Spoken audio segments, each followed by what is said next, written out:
This is One on One. She's a very recognizable, talented, and beautiful face you're looking at right now. Siggy Flicker, who is relationship expert and author of Your Own Fairytale, the new rules of dating and relationships and finding love on your own terms. Also a cast member of The Real Housewives of New Jersey. Siggy, how you doing? I'm doing great. Can't complain. I'm healthy. I'm happy.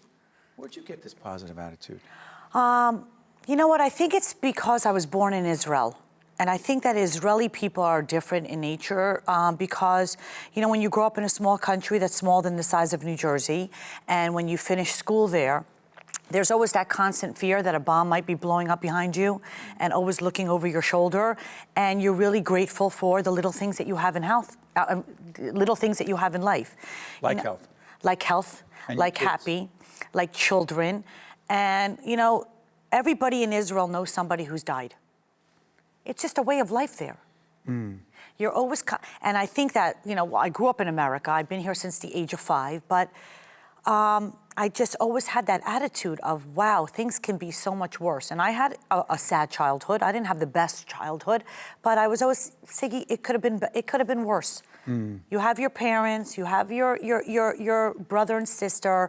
You know, there were times when I, you know, was alone and I feared things, but when you're not so close to it and you look at it from up above, I know so many other people who are suffering far worse. So for me to complain, it wasn't going to happen. And your book, it's fascinating. You talk about some of the keys to really having a healthier, better life. It's not just about love between a man and a woman, and a woman, or a man and a man. It's about really living your life to the fullest. And I remember being at Cherry Hill West, and people used to say, you know, I was in 9th grade, and I was always a big girl, chubby girl with a big mouth, like a Bette Midler personality. You? Always. Full, like always big hair, big, you know, everything about me, big boot, everything was big. And people used to say, I don't understand how Siggy Flicker is going to the senior prom with Scott Mitnick in 9th grade. Why do you remember that so vividly? That was a starting point on when I used to say, it doesn't matter what you look like. It just matters of what you feel about yourself on the inside. You got to act as if. And people used to say, I don't understand how she's going to the senior prom. At that time, what? Act as if you have confidence. I knew I wasn't the prettiest girl. I knew that I wasn't the homecoming queen. But here I was going to the senior prom, and everybody used to say, why? Why Siggy? Why Siggy? And they used to come to me, and I used to say, listen, my mother raised me with a few rules. If a man doesn't call you on Wednesday, he's not going to see you on Saturday. You have to understand, a man should love a woman a little bit more.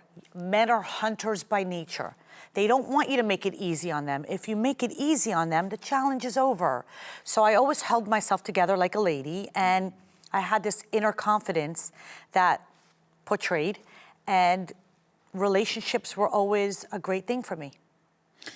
You know, as I'm listening to you right now, and my wife, Jen, and I watch you and your colleagues on Real Housewives of New Jersey, I'm sitting there going, why can't we get more of Siggy on the show doing what she's doing right now instead of these ridiculous, counterproductive arguments that go nowhere? Yeah. Well, that's the nature of the beast. And what it is that people thrive on that. Because a lot of people watch TV, and basically they watch TV because they say, hey, my life is not that bad. Look what these people are doing. And, you know, but for... My life's not that bad, so I'm okay. Yeah, so I'm okay. But for me, it was all about absolutely not. I could show them that I've struggled. I waited tables to put myself through college. I was a nanny in Manhattan on 5th Avenue to a family, Pamela and Tony Rykowski. And for me, it was always like, believe in yourself. Nobody promised us life was going to be a box of chocolates. Don't complain. You've got your health. Keep moving forward. Anything that you threw my way, and trust me, I've been punched in the face a few times. But I always found myself, it's not the end of the world. How is it that I'm going to deal with this situation? What are my options? What are my choices? Push forward. Well, respectfully, Siggy, you know what that show is. Yes. And I'm sitting there criticizing it, but I'm not missing an episode. Here's the thing. You're not around a lot of other folks, not all, by the way. Some I like more than others. Yeah. but there are some who really go out of their way to cause drama because they thrive on it. And you knew that going in. And what did you say to yourself in terms of, hey, is this a healthy environment for me, particularly given what you do professionally? I thought about all that, but then I thought about this. It's not a healthy environment. For years, I wouldn't even, I wouldn't even entertain. Did you know the show well? I did know. I didn't watch the show, but I knew the show well. And you knew Jacqueline. I knew Jacqueline. But here's how it all started for me. I had a show on VH1. It was called Why Are You Still Single? And it was beautiful. There was one problem. There were no implants being thrown. There were no punches being thrown. So the show was a good show, and it only made it one season.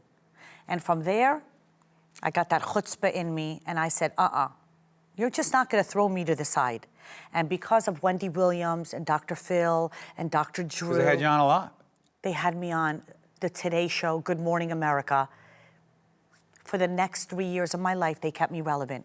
From Fox to CNN to Joy Behar. Everybody had you on. Everybody. I come up, hair and makeup ready. I've got the and I'm an open book. I will talk about everything from divorce to breastfeeding my kids. Nothing is off limits to me because my thing is if I could help one person out there, I don't like people who don't share. What's the point of saying, I don't want to tell you where I got this or how I know this because I want to keep it to myself. You started with, the first time we meet you on the show, by the way, Google this. There's got the facelift, you got the bandages. I'm going, who is this? And I go, that's Siggy? Yes. That's the Siggy who's so smart giving out relationship advice? Yes. That was not by accident. But it was brilliant, and here's why. When you see me on these talk shows, I'm like this. Yes, and I'm answering all these questions. You're the expert. But on Housewives, it raised my platform to such a tremendous level that I'm able to get to people in Finland and Sweden and Austria. All over the world, people are purchasing that book. And that book is saving lives. So here I am. Mind if I plug again? Yes, it's just my Write Your Own Bible. Fairytale, the new rules for dating relationships and finding love on your own terms. The show has helped you help more people? The show, first of all, there's no platform like Housewives. My book is selling off the shelves. Yeah. My book is it's flying through the roof, and people are actually calling me, and this is all. Siggy, your book saved my marriage. Siggy, I love your advice of know your worth. I'll walk through the mall, somebody will say, a man's rejection is God's protection. Siggy Flicker, thank you. Whoa. I'm not letting you get past that, Siggy. Sorry. A man's rejection is God's protection. Explain that. A lot of people get rejected. And when they get rejected, they go into their homes, they hide underneath their covers, and they eat a box of Twinkies. I say no. Rejection is protection. You're going to find out that there's a lesson learned with being rejected. You might find out that the person you're dating never wanted to have kids. Maybe the person that you're dating was into men or women. There's a reason why you got rejected, but don't let that person stop you from moving forward. Rejection is protection. Life is not perfect. We fall flat on our face. We have to learn from our lessons, get right back up and push forward. How is it that your first husband served as, if I get this wrong, you'll tell me. Best man. He was the best man at your wedding to your husband right now, who seems awfully terrific on the show. I love Michael, but I love Mark too. So I was married to Mark Flicker, just a great guy. I love saying last names. I don't know why I do that, but we had a beautiful life. We lived in Boca Raton, Florida. And when Mark first met me, I was always full of life and complimenting people and talking to people. And Mark kind of always wished that I would calm down a little bit. My tagline is, some people think I'm too much, and they're absolutely right. For Mark Flicker, I was too much.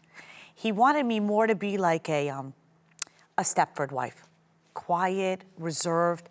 My energy, for some reason, I would get a lot of eye rolling and shh.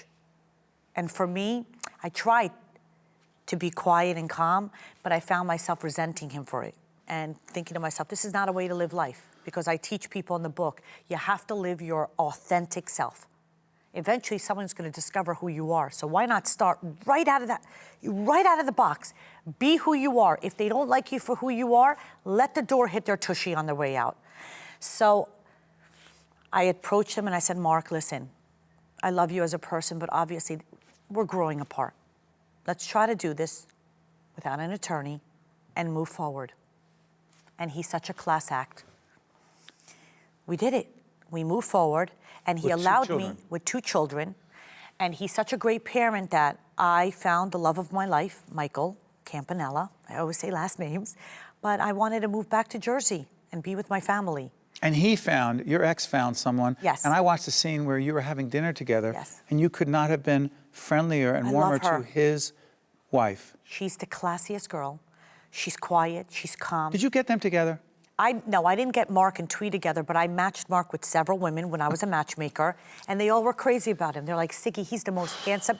He's a great guy. It's just that it's all about chemistry. Yeah. Certain people's chemistry don't work. And he was the best man at your wedding? Yes, because of Mark Flicker, I was able to move the kids from Florida back to New Jersey, and the biggest thing is that he closed up his business and moved it to New York City. Wow. I mean, I was not going to leave my kid's father in Florida. I can't let you go without doing this. Your kids, your son and your daughter, seem like just wonderful children. Yeah. But I have to ask you this. You, on the show, constantly are asking them to put down their Phones. And Yes. we do the same thing in our home. We have a 14-year-old, 13-year-old, a 6-year-old, and my big boy is 24 from my first marriage. You want to connect with them so deeply.